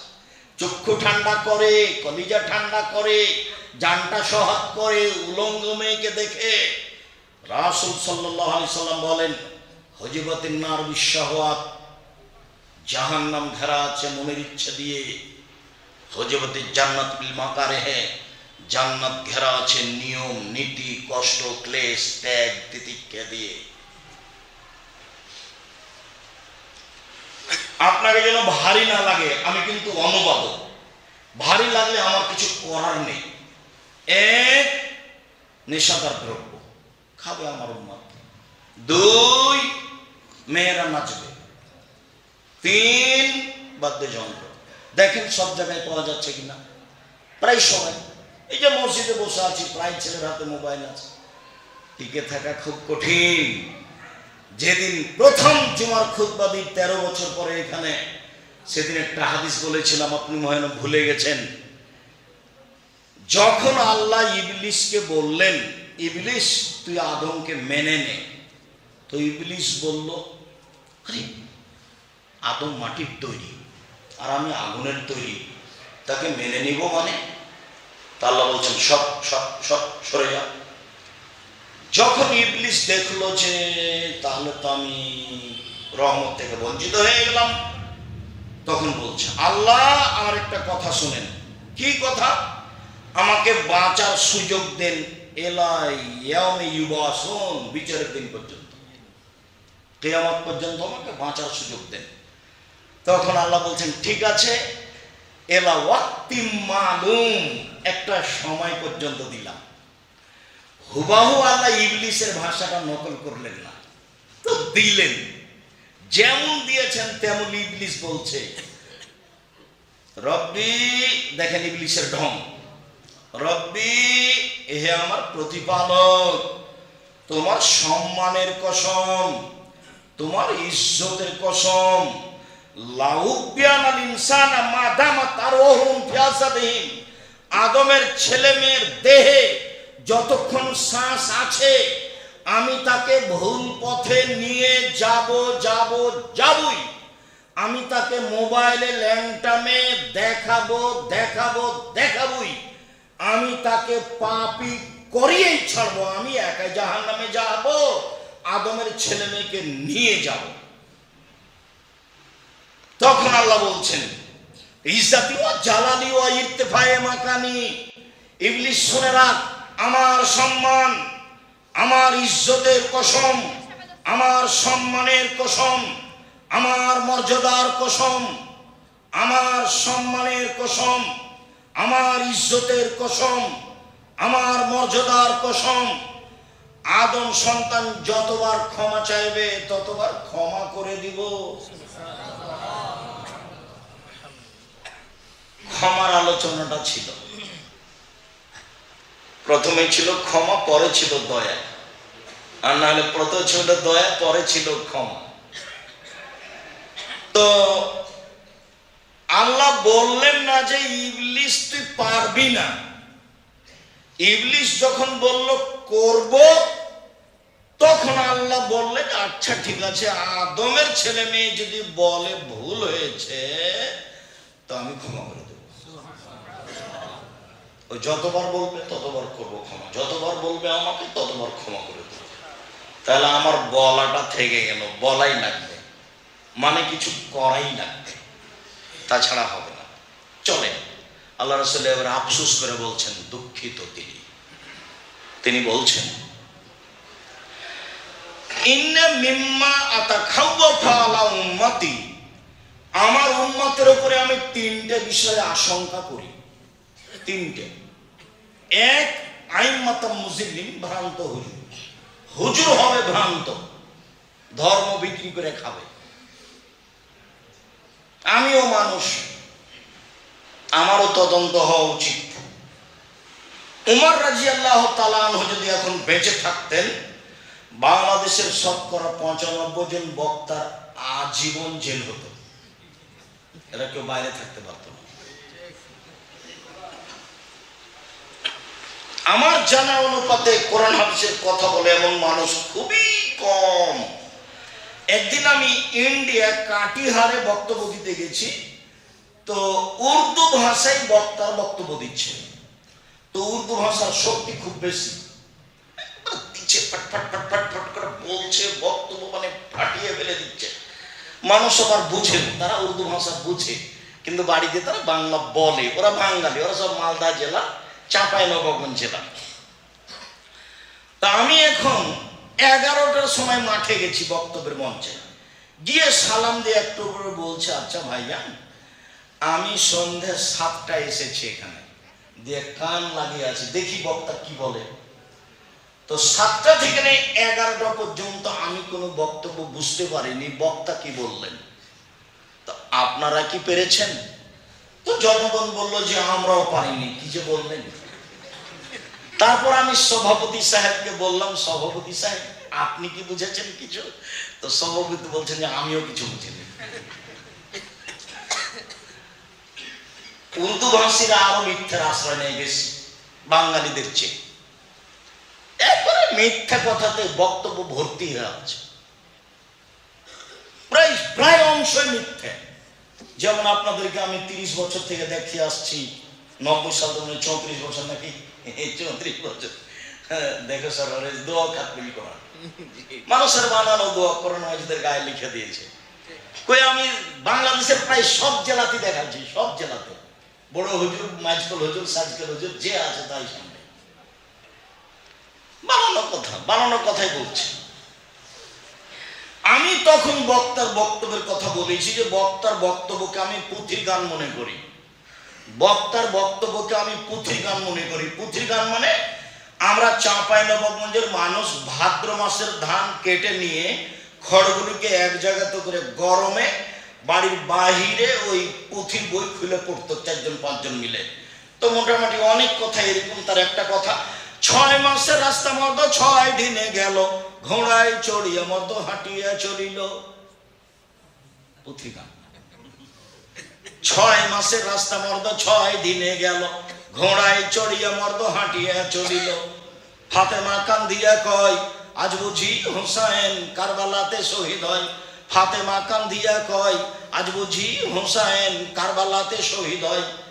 হুসাইন যেদিন কারবালার মাটিতে, ইরাকের মাটিতে কারবালার মাঠে শহীদ হন, তার 49 বছর আগে ফাতেমা মারা গেছে।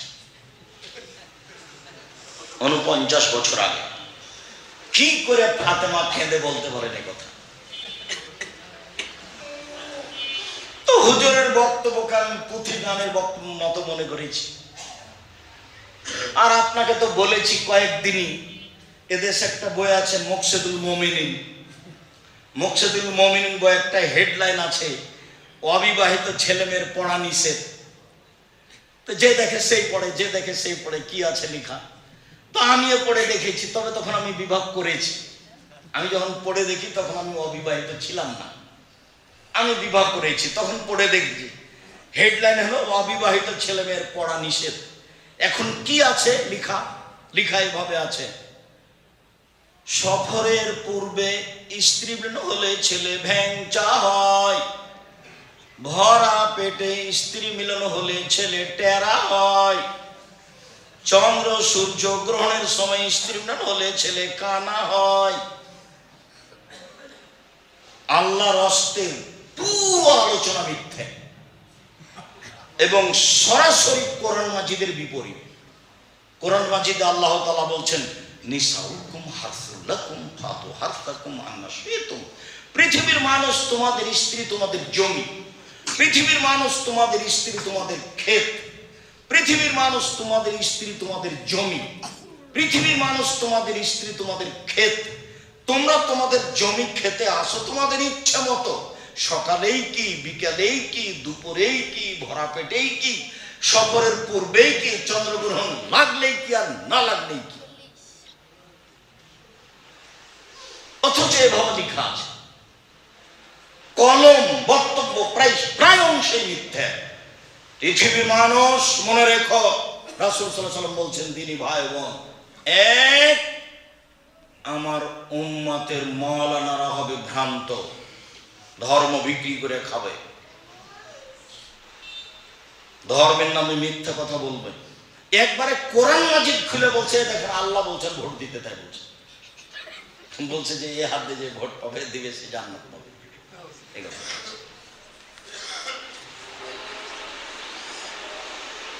আর কেউ বলছে কোরআন মাজিদ, এ দেখেন আল্লাহ মিলাদ করতে বলেছেন, মিলাদ আল্লাহ, কোরআন মাজিদ খুলে বলছে। ওলামাদের অবস্থা, আল্লাহ নবী বলছেন আমার উম্মতের, আমার আশঙ্কা, তিনি আশঙ্কা করে বলছেন, আমার জীবনে আমি আশঙ্কা করে গেলাম, এক, ভ্রান্ত আলেম, দুই,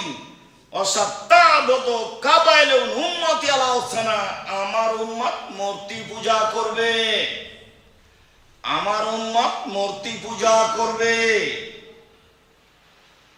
আমার উম্মতের বাড়িতে শোকেজে কাঁকড়া থাকবে, আপনার ছবি মূর্তি থাকবে, পুতিনের হাতে পুতুল থাকবে, নাতিনের হাতে, নাতিনের জন্য নানা পুতুল কিনে নিয়ে এসেছে, পুতুল সাত করে নানি নাতনির জন্য পুতুল কিনে নিয়ে এসেছে। ঢাকা শহরে এক এমপির পাশে আমি বসে আছি, বসতে গেছি, তো আমি বলছি ভাইজান ছবি মূর্তি একটু নামাতে হবে, দয়া করে। তো উনি বলছে যে আমি খাঁটি আহলে হাদিস।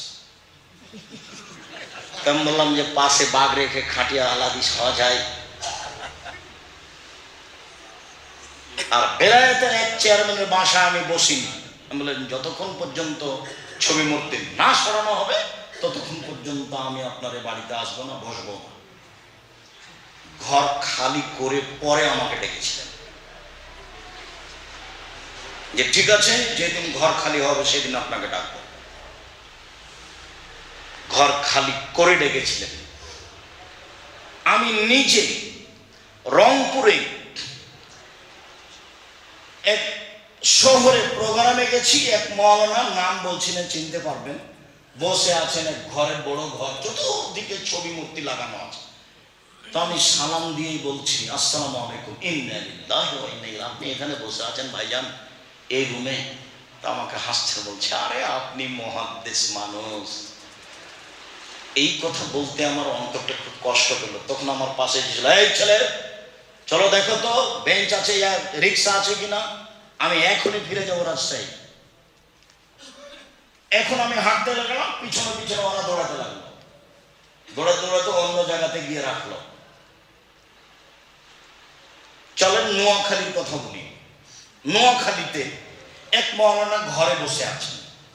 আমি দরজায় ঢুকতেই সামনে ভেন্টিলেটর, বুঝেন আপনারা ভেন্টিলেটর বুঝেন, যে উপরের গুলো, তো সবগুলো বাইয়ের ঘোড়া দেওয়া আছে, ঘোড়ার ছবি, সবগুলো ঘোড়া। দরজায় দাঁড়িয়ে গেছি, ভাইজান আমি তো এই ঘরে বসতে পারবো না। কেন? এই যে ছবি মূর্তি, কি করতে হবে? সব ভেঙে দিতে হবে। ঠিক আছে, যে চেয়ারে বাইরে বসেন, আমি সব ভেঙে দিচ্ছি।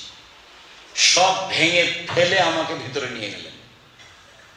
তারপরে প্রমাণে হাদিস আছে, দেখেন বুখারী মুসলিমের হাদিস, বইয়ের নাম উপদেশ আর আলোচনার নাম ছবি মূর্তি।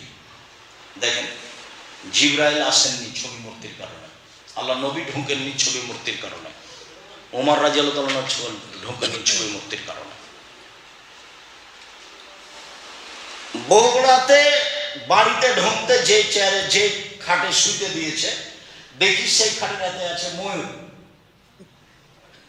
যে আগে ময়ূর কাটতে হবে তারপরে।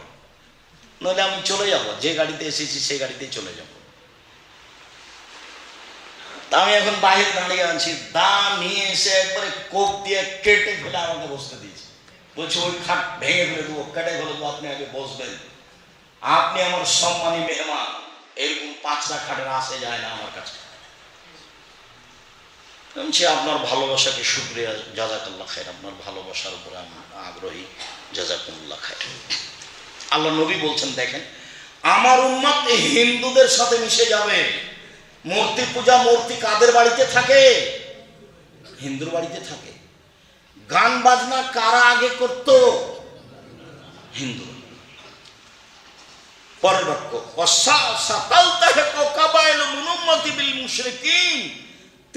আমার উম্মত মিশে যাবে হিন্দুদের সাথে। আমার উম্মত মিশে যাবে হিন্দুদের সাথে। একবারে সারা দিন বাদ্যযন্ত্র চলতো হিন্দু মানুষের বিবাহ লাগলে, আর সব মুসলমান দৌড়িয়ে যেত না? মুসলমানের বাড়িতে কোনোদিন বাদ্যযন্ত্র দেখিনি। বেশ, আমাদের এলাকাতে ভালোই চলে, কষ্ট পেয়ে কোনো লাভ নাই, কথা এটাই। আপনাকে খারাপ লাগলে কিছু আসে যায় না, আপনাকে মিঠা লাগলে কিছু আসে যায় না। আমার উম্মত 3টা আশঙ্কা। 1, ভ্রান্ত হুজুর ধর্ম বিক্রি করে খাবে। 2, আমার উম্মত মূর্তি পূজা করবে, মূর্তিকে সম্মান করবে। 3, আমার উম্মত হিন্দুদের সাথে মিশে যাবে, বাদ্যযন্ত্রে লিপ্ত হবে, এটা হিন্দুদের কাজ। মূর্তি পূজা করবে, মাকে সম্মান করে, সুন্দর করে ছবিটাকে সাজিয়ে বেঁধে রেখেছে, বলছে আমি আমার মাকে সম্মান করি। নিম্ন শ্রেণীর অশিক্ষিত মানুষ বলছে আমি মাকে সম্মান করি। আপনার হাটাবো, বীরহাটাবোতে এক লোক জমি বিক্রি করেছিল 54 শতক। তখন জমিগুলো ছিল 3 লক্ষ টাকা শতক। তো আমি নিয়েছি কথা ফাইনাল করার জন্য, আমি দেখা করতে এসেছিলাম শহরে, কোন জায়গাতে যেন এখন আর মনে নাই। তো খুব সুন্দর করে বড় করে মায়ের ছবি সাজিয়ে বেঁধে ঝুলিয়ে রেখেছে, দিয়ে আমাকে বলছে যে আমি আমার মাকে সম্মান করি, এ কথা বলছে। তা আমি কি বলতে পারি? আমি প্রথমে বললাম, ভাইজান ছবিটা একটু নামিয়ে রাখতে হবে, আর না হলে জায়গা ভিন্ন করতে হবে। তো উনি জায়গা ভিন্ন করলেন, তারপর মায়ের গল্প আমাকে শোনালেন। তখন সে শোনেন, মায়ের ভালোবাসা দেখে হিফজখানা খুলেছেন। ওটা প্রতিষ্ঠান নয়, একটা ছেলেকে হাফেজ করেছেন, মানে ওর হাঁটুর উপরে মেয়েরা ওর হাঁটুর মালায় পাঠিয়ে দিয়েছিল যে চলতে না পারে। এখন তো আর চলতে পারে না, ও কি করছে, বড় একটা টুপি মাথায় দিয়েছে, তার উপরে রুমাল দিয়েছে, মানুষের বাড়ি বাড়ি খেয়ে বেড়াচ্ছে। আর আল্লাহ রহমতে বেড়াইতে থাকলে তো অনেক বাড়িতে একদিনই দাওয়াত মিলে, নাকি তুমি তাই না? অনেক দাওয়াত মিলে। এমন একদিন দেখি না যে ওরা বসে আছে খাওয়া থেকে, 2-3টে বাড়িতে দাওয়াত পাওয়া যায়। ভালোবাসার অভাব নাই, গরু জবাই করে খাওয়াতে ভালো আছে। আমার বেড়ায়েতের ভাই বোনেরা খাওয়ার জন্য প্রস্তুত। আব্দুর রাজ্জাক সাহেবের উপর ভালোবাসা কম নেই, আমি আপনাকে এদিকে কষ্ট দিতে চাইনি। আপনি খাওয়ার ব্যবস্থা করেন, সেটা ভালো, যদিচ অতিরিক্ত প্রয়োজন নেই। তবু মাথায় টুপি দিয়ে উপরে রুমাল দিয়ে বাড়ি বাড়ি দাওয়াত খেতে হবে, এর নাম হাফেজ। এই জন্য কোরআন আসেনি, ভুল হিসাব। প্রেক্ষাপট পরিবর্তন করতে হবে, তার জন্য কোরআন। প্রেক্ষাপট কি করতে হবে? পরিবর্তন করতে হবে, তার নাম কোরআন। জাতির যদি রাস্তাঘাট করে দিতে না পারি, জাতির যদি স্কুল কলেজ করে দিতে না পারি, জাতিকে চূড়ান্ত সঠিক ধর্ম দিতে পারবো ইনশাআল্লাহ। ধর্মের ব্যাপারে জাতিকে ফাঁকি দিয়ে পরকাল হারাতে রাজি নই, মনে রাখবেন ভালোভাবে। এবার চলেন, রাসূল সাল্লাল্লাহু আলাইহি ওয়াসাল্লাম আমাকে আর আপনাকে লক্ষ্য করে কত কষ্টকর কথা বলছেন। তিনি বলছেন, লায়াতিয়ান্না আলা উম্মতি কামা আতাবানি ইসরাঈল হাজওয়ান বিন্নালে হাজওয়ান নাল বিন্নালে। আমার উম্মত মিশে যাবে ইহুদি খ্রিস্টানের সাথে। ডান হাতের বিঘত যেমন বাম হাতের সমান। আমার উম্মত মিশে যাবে ইহুদি খ্রিস্টানের সাথে। ডান পায়ের জুতা যেমন বাম পায়ের সমান, সমান সমান মিলে যাবে কৃষ্টি কালচারে, পোশাক আশাকে, খাতা কলমে, গাড়ি বাড়িতে, চলাফেরাতে, স্কুল কলেজে, খাওয়াতে পান করাতে, সব কিছুতেই মিলে যাবে আমার উম্মত ইহুদি খ্রিস্টানের সাথে। ডান হাতের বিঘত যেমন বাম হাতের সমান, সমান সমান মিলে যাবে। ডান পায়ের জুতা যেমন বাম পায়ের সমান, আমার উম্মত ইহুদি খ্রিস্টানের সাথে মিশে যাবে। এখন দেখেন আগুন ফোটাচ্ছে, পটকা ফোটাচ্ছে এইখানে মুসলমানের ছেলে। আপনি দেখেন মাথার চুল, ওপরে চুল আছে, চতুর্দিক চাঁচা আছে, আপনার ছেলে। দেখেন আপনার ছেলের একটা গেঞ্জি আছে, নিচের পিছন দিকে 10 লেখা আছে, ওটা দেখতে দেখতে সলব শেষ। দেখেন আপনার মেয়ে পায়জামা পরে আছে, স্কিন পায়জামা, বাপ হজ করে উমরা করে, বাপও সাথে আছে, গেঞ্জি গায়ে দিয়ে আছে। দেখেন স্কুলের অবস্থা, মেয়েরা স্কুলে যাচ্ছে এক পোশাকে। বুঝাতে পারিনি, আবার বুঝেন। লাইয়াতিয়ান্না উম্মতি কামা আতা বানি ইসরাইল হাজওয়ান্নালে বিন্নালে, আমার উম্মত মিশে যাবে ইহুদি খ্রিস্টানের সাথে। ডান পায়ের জুতা যেমন বাম পায়ের সমান, সমান সমান মিলে যাবে। এই বলেও থামলেন না, এবার ভাষাগতভাবে নিচে নামতে লাগলেন। নিচে নামতে নামতে নামতে বলছেন যে ইহুদি খ্রিস্টান যদি খোলা মাঠে মায়ের সাথে জেনা করে থাকে, আমার উম্মতও জেনা করবে মায়ের সাথে। নেই এবার হাদিস তো সহি।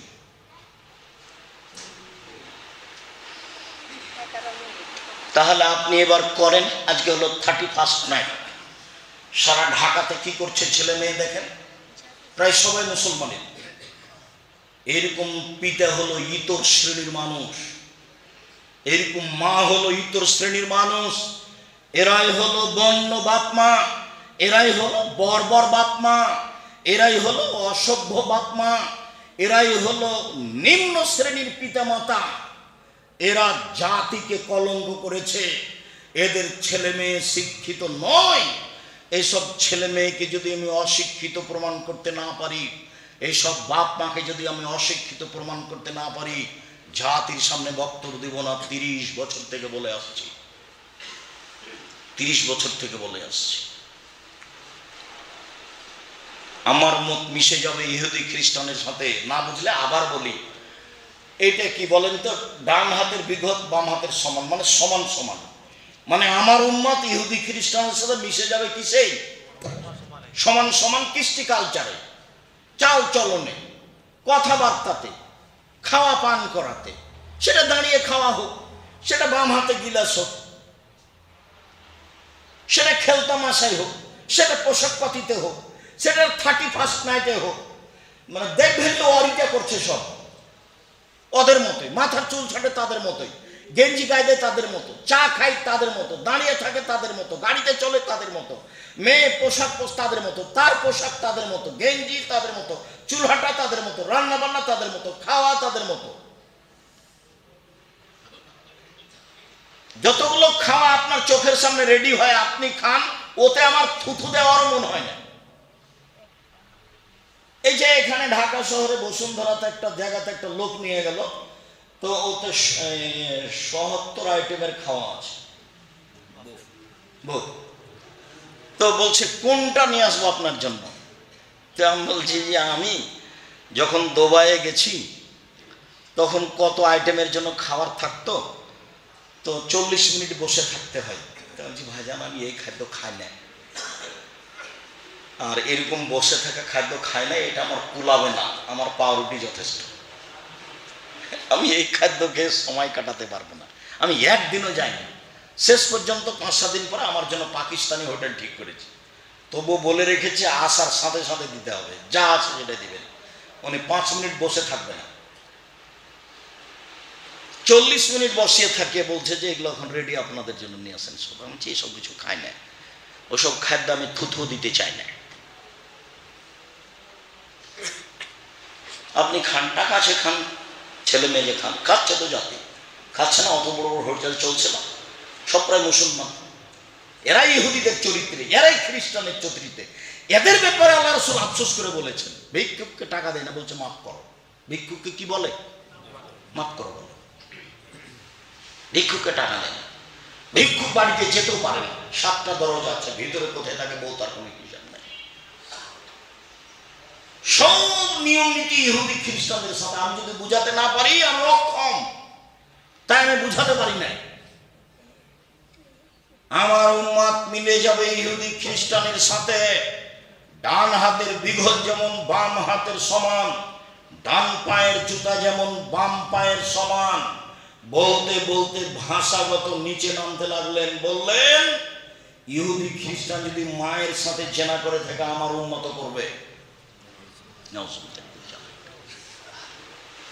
ওদের সাথে সব কিছু মিলে যাবে। আপনি দেখেন না, বসুন্ধরা তো আপনার কাছে, আপনি তো দিনরাত দেখছেন, আপনি বসতে পারেন আর না পারেন, ছবি তো ঠিকই দেখছেন, মেয়েকে তো হাঁটতে ঠিকই দেখছেন, বাপকে তো ঠিকই দেখছেন। আপনি আরে বসুন্ধরা দেখতে যাবো কেন, বেড়ায় তো দিন রাত দেখছি। জি হ্যাঁ, আমিও দেখেছি, আমিও আপনার মেয়েকে দেখেছি, আপনাকেও দেখেছি।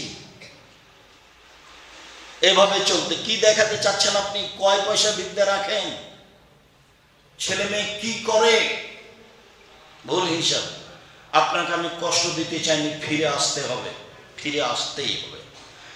রাসূল সাল্লাল্লাহু আলাইহি সাল্লাম বলেন, ইন্না মিম্মা আখাফু আলা উম্মতি, পৃথিবীর মানুষ মনে রেখো, আমি আশঙ্কা করি আমার উম্মতের আজ-জিনা, জিনা, 2 আশ-শাহওয়াতুল খাফিয়া, গোপন পাপের।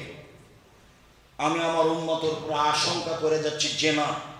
জেনা পাপ নয়, 31st নাইটে জেনা করলে নেকি হবে, নাউজুবিল্লাহ মিন যালিক। এটা আমার আশঙ্কা, আমার উম্মতের উপরে জেনার আশঙ্কা। 2 গোপন পাপ, গোসলখানাতে গোপন পাপ, টয়লেটে গোপন পাপ, একাই গোপন পাপ, রাতের অন্ধকারে গোপন পাপ, বড় মোবাইলে গোপন পাপ, আপনার ইয়েতে টিভিতে গোপন পাপ। আরো যে গোপন পাপের কত পথ আছে যা আমি জানি না, আপনি জানেন, আল্লাহ রাসূল সেটাই বলছেন। আলোচনার শেষে চলে আসলাম, অন্তত আজকের মতো, অনেক রাতে এসেছি। উমামা বাহিলি রাদিয়াল্লাহু তাআলা আনহু বলেন, আল্লাহর নবী বললেন, বাইনামা আনা নাঈমুন, আমি মুহাম্মদ সাল্লাল্লাহু আলাইহি ওয়াসাল্লাম একদা ঘুমিয়ে আছি। এই ছেলে বসো। আমি মুহাম্মদ সাল্লাল্লাহু আলাইহি ওয়াসাল্লাম একদা ঘুমিয়ে আছি, মানে ঘুমের ভানে আছি, ঘুমিয়ে যাব এরকম পরিবেশ আছে। ইস আতা রাজুলানে, ইস আতানি রাজুলানে, হঠাৎ 2জন লোক আসলো আমার কাছে। ফা আখাজা বেজাবি, তারা আমার 2 বাহু ধরলো, 2জন আমার 2 বাহু ধরলো। ফাতায়াইনি বি, তারা আমাকে এক জায়গাতে নিয়ে আসলো। ফাইজানা বেগমিন, হঠাৎ দেখি অনেক মানুষ, আমি ঘুমিয়েছিলাম, 2জন লোক আসলো, আমার 2 বাহু ধরলো, ধরে নিয়ে যাচ্ছে। হঠাৎ দেখি অনেক মানুষ, আসাদু সাইনিনতে ফাঁকান, ফুলে ফেফে খালি মোটা মোটা উঁচু উঁচু হয়ে আছে। ও আন্তানা হরিহা, খুব দুর্গন্ধ। কান্না রিয়াহুল মারাহেজ, মনে হচ্ছে যেন তারা গণশৌচাগার, মনে হচ্ছে যেন তারা গণ টয়লেট, মনে হচ্ছে যেন তারা গণশৌচাগার, মনে হচ্ছে যেন তারা গণ টয়লেট, মনে হচ্ছে যেন তারা রাস্তার টয়লেট যেটা পরিষ্কার হয় না, এত গন্ধ, ফুলে ফেফে মোটা মোটা 30 হাত 40 হাত উঁচু উঁচু হয়ে আছে, অনেক মানুষ। দেখে তো আমি অবাক হয়ে গেলাম। আমি বললাম, এরা কে, এরা কে? যারা 2 হাত ধরেছিল আমার, তারা বলল মোহাম্মদ সোনাতা সাওয়ানি, এরা হলো ব্যভিচারিণী। এরা হলো ব্যভিচার। এই হাদিসটা যখন আবার এসেছে তখন বলা হয়েছে যেসব মহিলারা জেনায় লিপ্ত হয় ওর লজ্জা স্থানের গন্ধে জাহান্নামীরা জাহান্নামে টিকতে পারবে। যেসব মহিলারা জেনায় লিপ্ত হয় ওদের লজ্জা স্থানের গন্ধে জাহান্নামীরা জাহান্নামে টিকতে পারবে। এসব রাত ইহুদি খ্রিস্টানের আদর্শকে মেনে নেওয়ার রাত। খুব সাবধান, এইভাবে দিন কাটাবেন যে এইসব রাতের এইসব নীতিতে পেশাব করে দিলাম। ঠিক, আমি তো এর নাম নিব না, আমার উত্তরসূরি ছেলে মেয়ে যারা আসবে তারাও নেবে না ইনশাআল্লাহ। এইভাবে সত্য হবে। যতদিন আপনি বাপ হিসাবে বেঁচে আছেন ততদিন সত্য হবে। বাড়ি আপনার, জমি আপনার, ব্যবসা আপনার, ছেলে মেয়ে আপনার অধীনে থাকে। আজও যদি 10,000 টাকা হারিয়ে দেয় তাহলে খুব খেপে যান। হ্যাঁ, কোথায় টাকা হারালি, তোর হিসাব নেই, কিভাবে চলিস তো ঠিকই পারেন আপনি। আর ছেলে মেয়ে দিন রাত নগ্ন হয়ে ঘুরবে, জেনায় লিপ্ত হবে, আপনি জানতে পারবেন, কিছু বলবেন না, কাপুরুষের পরিচয় দিয়ে থাকবেন ভুল হিসাব। আপনি আপনার দিনী ভাই, আপনাকে আমি অনেক ভালোবাসি, আপনার সাথে আমার ভালোবাসার কোনো ঘাটতি নেই। আমি আপনার কল্যাণ কামনা করি, বিশেষভাবে আপনি বেরায়েতের মানুষ এই হিসাবে আমি আরো আপনার কল্যাণ কামনা করি। বেরায়েতের সকল দিনী ভাই, সকল দিনী বোন যারা এসেছেন, যারা আসেননি, আমি সবারই কাছের মানুষ, সবাই আমার কাছের মানুষ আমি মনে করি। দীর্ঘদিন থেকে আমি বেরায়েতে আসি। এই মর্মে আপনাকে আমি জরুরি কথা একটা বলে যাচ্ছি, সেটা হলো এই যে শিক্ষার অতীব প্রয়োজন। বেরায়েতে শিক্ষা নেই বললেই চলে। সবাই এখন গান বাজনা, বাদ্যযন্ত্র, খেলতামাশা, ব্যবসা বাণিজ্য, আরামে লিপ্ত। প্রতিষ্ঠান গড়েন, আর না হলে প্রতিষ্ঠান যারা গড়েছে তাদের সহযোগিতায় যান। কালকে ছেলে মেয়ে পাঠান। বড় ছেলে যেগুলো ইন্টার পাস করেছে, ম্যাট্রিক পাস করেছে, অষ্টম নবমে আছে, তার পড়ার আমি ভিন্ন পথ করেছি, তাড়াতাড়ি উপরে চলে যাবে, তার নাম মাহা। আগামীকাল ভর্তির তারিখ। সারা বাংলাদেশে যত প্রতিষ্ঠান আছে জামিয়া সালাফে নামে, সব জামিয়া সালাফের ভর্তির তারিখ আগামীকাল। ছেলে পাঠান, মেয়ে পাঠান। বেরায়েত হিসেবে যদি ফেল করে পরীক্ষায়, আমি আপনার সাথে অদাবদ্ধ আপনার ছেলে মেয়েকে নিব আমি ইনশাআল্লাহ। এত ছাত্র যাবে, সবাইকে কি নিবে রাখবে কোথায়? 2,500-3 হাজার ছাত্র ছাত্রী যদি উপস্থিত হয় এখানে এবং ওখানে, তাহলে সবাইকে নিতে পারবে? থাকার রাখার জায়গা আছে? আছেই তো আগে থেকে আপনার একটা প্রায় 5,000 ছেলে মেয়ে। এখন ওদের বাড়ি ঘর নেই, তারা 8,000 ছেলে মেয়ে কেমনে রাখবে? নিবে না সবকে। খুব বেশি যাচ্ছে রাজশাহী, ওখানে শিক্ষক শিক্ষিকা বেশি, সেই জন্য। আর এখানে তো ঘর বাড়ি তেমন করতে পারেনি, আপনি খালি টাকা দিব বলছেন আর দেন না, দিব বলছেন আর দেন। কখন যে দিবেন আর কখন যে ভালো করে করবো, দিবেন ইনশাল্লাহ। তো এখানে জমি কিনতে সময় লেগে যাচ্ছে, আরো 1 বছর লেগে যাবে ইনশাল্লাহ। তারপর আমরা একটা ভালো পর্যায়ে চলে যাব। মসজিদটা হলে আমরা কাছাকাছি পর্যায়ে চলে যাবো ইনশাল্লাহ। জমি এবং মসজিদ নিয়ে আমরা খুব ব্যস্ত আছি। আপনাদের মসজিদে অনেক টাকা পয়সা আছে, 20-30 বছর পরে সব জমি জায়গায় এমনি হারিয়ে যাবে, কাজে লাগাতে পারবেন না। সরকার কখন দখল করে নেবে, তার আগেই বিক্রি করে দেশের কিছু মসজিদ করে দেন। ওইসব টাকা পয়সা জমি জায়গায় রেখে আপনি কি করবেন? এক কাঠা জমির দাম আপনার 50 লাখ টাকা, 20 লাখ টাকা, 30 লাখ টাকা, 1 কোটি টাকা। তো এত জমি রেখে কি করবেন? 2-1 বিঘা রেখে সব বিক্রি করে দেন। বিক্রি করে দিয়ে আহলে হাদিসের যেগুলো জামিয়া সালাফে থাক, ওটা লাগবে না। অন্যান্য যারা আহলে হাদিসের মসজিদ আছে সেগুলো তৈরি করে দেন, করা ভালো। 20 বছর 30 বছর পরে এসব জমি যে কি হবে? এমনিতে হারিয়ে যাবে। আর এই টাকা আপনি অন্য কাজে লাগাতে পারবেন না। মসজিদের টাকা মাদ্রাসায় নিয়ে যাওয়া যাবে না, মাদ্রাসার টাকা মসজিদে নিয়ে যাওয়া যায়। মানে মসজিদের টাকা সবচেয়ে উপরে, এটাকে নিচে নিয়ে যাওয়া যাবে না। কথা বুঝতে পারেননি? মসজিদের সম্পদ কোথায় খরচ করতে হবে? মসজিদেই করতে হবে, অন্য কোনো জায়গাতে খরচ করতে পারবেন না। মাদ্রাসাটা নিয়ে যেতে পারেন মসজিদে, কিন্তু মসজিদটা মাদ্রাসাতে নিয়ে যেতে পারেন। সম্মানিত দিনী ভাই বোন, আপনি ছেলে মেয়েকে শিখিয়ে দেন, আর না হলে যারা প্রতিষ্ঠান খুলেছে তাদের সহযোগিতা করেন। আপনি আগামীকালকে ছেলে মেয়েকে পাঠান, ফেল করলে আমি চিন্তিত।